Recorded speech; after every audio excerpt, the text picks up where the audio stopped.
Hello viewers, मैं astro sir से सुरेंद्र राय स्वागत करता हूं आपको अपने चैनल में और उम्मीद करता हूं कि आप बहुत ही बढ़िया होंगे। मित्रों, यदि मैं मिथुन राशि वालों को बोलूं कि आप आने वाले एक साल में सभी राशियों में से सबसे ज़्यादा सौभाग्यशाली होंगे तो शायद आप ये मेरा वीडियो बंद कर देंगे, नहीं देखना चाहेंगे। लेकिन इसमें 100% सच्चाई है। आप वीडियो देखें ना देखें ये अलग बात है। आपके दुखों का अंत होने वाला है। इसी 14 मई को बृहस्पति राशि परिवर्तन कर रहे हैं और ये आपके लग्न में जा रहे हैं। आपके मिथुन राशि में बृहस्पति प्रवेश करने जा रहे हैं। वे लोग बहुत भाग्यशाली होते हैं जो जन्म से ही केंद्र में बृहस्पति को लेकर बैठे रहते हैं।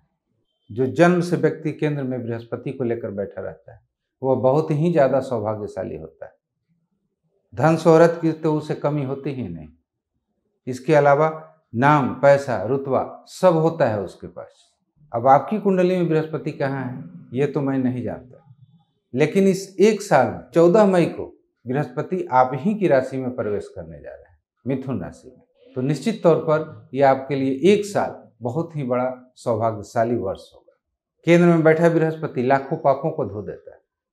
तो मैं पाप की बात नहीं कर रहा, मैं उस सौभाग्य की बात कर रहा हूँ जो बृहस्पति केंद्र में बैठ कर देते हैं। हाँ, ये अलग बात है कि बृहस्पति इस वर्ष में अतिचारी हो रहे हैं और न सिर्फ इस वर्ष में अतिचारी हो रहे हैं बल्कि ये आपको 7-8 साल तक अतिचारी ही रहेंगे। अगर दूसरे नज़रिए से देखा जाए तो ये अतिचारी होना आपके लिए अशुभ नहीं है। अतिचारी का मतलब किसी भी ग्रह की गति का बढ़ जाना, और जब किसी ग्रह की गति बढ़ती है तो उसके फल देने की क्षमता भी दुगनी तिगनी हो जाती है। यानी जो काम आपका 3 महीने में होना चाहिए वो 1 ही महीने में हो जाएगा, 10 दिन में ही रिजल्ट आएगा उसका। तो आप माने या ना माने, आपके केंद्र में बृहस्पति आ रहे हैं। अभी तक ये आपके खर्च भाव में बैठे हुए थे, द्वादश भाव में बैठे हुए थे। पिछला एक साल आपके खर्च का साल रहा होगा, आपका सारा बैंक बैलेंस खाली हो गया होगा। लेकिन ये बृहस्पति लग्न में आकर अब उन सारी चीज़ों की भरपाई कर देंगे जो आप वर्षों से झेल रहे थे और उससे आप निकल नहीं पा रहे थे। तो ये बृहस्पति आपको उबारने के लिए आ रहे हैं, आपको दुखों से निकालने के लिए ही आ रहे हैं। केंद्र में बृहस्पति के आने का मतलब है कि आपका त्रिकोण जागृत होगा, क्योंकि यहाँ पर इनकी दृष्टियाँ पड़ेगी।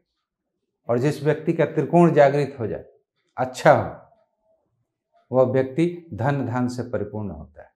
तो ये बृहस्पति का राशि परिवर्तन आपके लिए कैसा होगा ये जानने से पहले थोड़ा सा हम नक्षत्र पर भी ध्यान दे देते हैं, क्योंकि हाउसेस के अलावा ग्रह नक्षत्र भी परिवर्तन करते हैं। तो ये फिलहाल मृगशिरा नक्षत्र में 10 अप्रैल से ही मृगशिरा नक्षत्र में है और ये 14 जून तक मृगशिरा नक्षत्र में ही रहेंगे, जो कि मंगल का नक्षत्र है। तो ये अच्छे पोजीशन में है, मंगल इनके मित्र हैं। लेकिन उसके बाद 2 महीना के लिए यानी 14 जून से लेकर अगस्त तक, 14 अगस्त तक ये आद्रा नक्षत्र में जाएंगे, जो कि राहु का नक्षत्र है और राहु से बृहस्पति का कभी नहीं बनता है। तो यानी उस समय थोड़ा सा आपको ध्यान देने की जरूरत पड़ेगी। उसके बाद फिर ये पुनर्वसु नक्षत्र में जाएंगे, जो कि इनका अपना नक्षत्र है। वहाँ से बृहस्पति 100% सही हो जाएंगे। तो मित्रों, ये लग्न के गुरु क्या करेंगे आपके साथ? लग्न का मतलब है आपका व्यक्तित्व।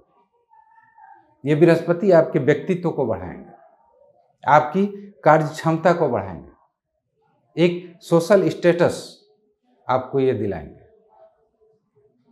ये ज्ञान के कारक है, बुद्धि विवेक के कारक है। और सबसे बड़ी बात है कि आपकी जो राशि है उसके स्वामी बुध हो जाते हैं, वो बुद्धि के कारक है और ये बृहस्पति विवेक के कारक है। आप खुद सोचिए कि जहाँ पर बुद्धि और विवेक एक साथ मिलेगी तो इतना तो निश्चित है कि बुद्धि के आवेग में आकर कभी भी आप विवेक को नहीं मरने दीजिएगा। यानी आप जिस दिशा पर भी चलिएगा वो दिशा आपके लिए सही होगी।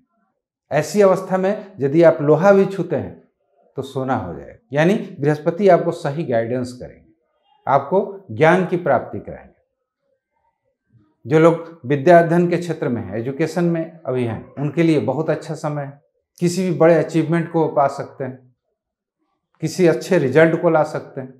तो यहाँ पर बैठा बृहस्पति आपको ज्ञान की तो प्राप्ति और ज्ञान की तो खोज कराएगा ही, साथ साथ आपके व्यक्तित्व को भी निखारने की कोशिश करें। इनकी 3 दृष्टियां हैं, जो एक पंचम पे आ रही है, दूसरी सप्तम पे और तीसरी भाग्य भाव पर। तो पंचम का दृष्टि ये विद्या का भाव है। एजुकेशन में है तो आपका विद्या का सही लाभ मिलेगा। ये संतान का भी भाव है, संतान की तरफ से आप निश्चिंत होइएगा। ये लव रोमांस का भी भाव है।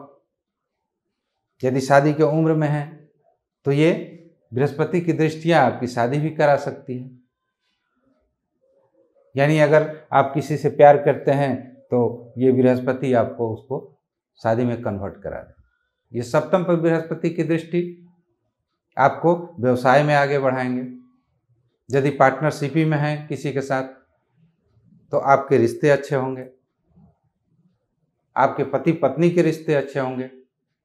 अगर किसी भी तरह का विवाद वगैरह चल रहा था तो ये बृहस्पति अपनी ही दृष्टि से अपनी ही राशि पर देख रहे हैं। यानी पति या पत्नी को लेकर अगर किसी भी तरह की कोई समस्या थी तो ये बृहस्पति वहां पर निश्चित तौर पर सॉल्व करेंगे। शादी की उम्र के हैं तो शादी भी कराएंगे। बृहस्पति की एक दृष्टि आपके भाग्य भाव पर पड़ रही है तो ये आपके भाग्य के बंद दरवाजे खोलेंगे बृहस्पति। जब एक साथ आपका पंचम और नवम भाव एक्टिव हो तो निश्चित तौर पर यहाँ पर लक्ष्मी योग का सृजन हो जाता है। तो जब तक यहाँ बृहस्पति बैठेंगे आप देखिएगा कि आपको धन धान्य की कमी नहीं होगी।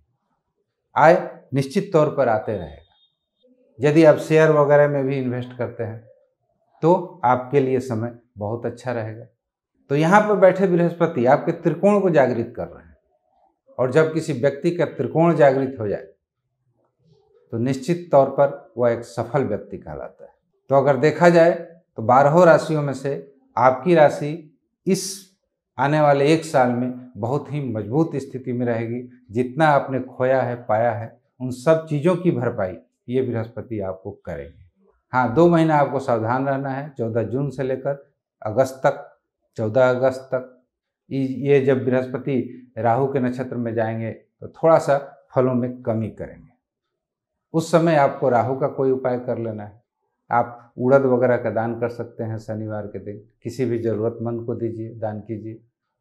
या ऐसा नहीं है आप किसी गुरु के सानिध्य में हैं तो आप अपने गुरु का जाकर दर्शन कीजिए, उनसे आशीर्वाद लीजिए, तो ये बृहस्पति अच्छे हो जाएंगे। तो मित्रों, ये बृहस्पति का गोचर आपके लग्न में, आपके राशि में आपके लिए बहुत ही बढ़िया रहने वाला है। तो आज के लिए इतना ही। मिलते हैं एक नए वीडियो के साथ। Thanks for watching. नमस्कार।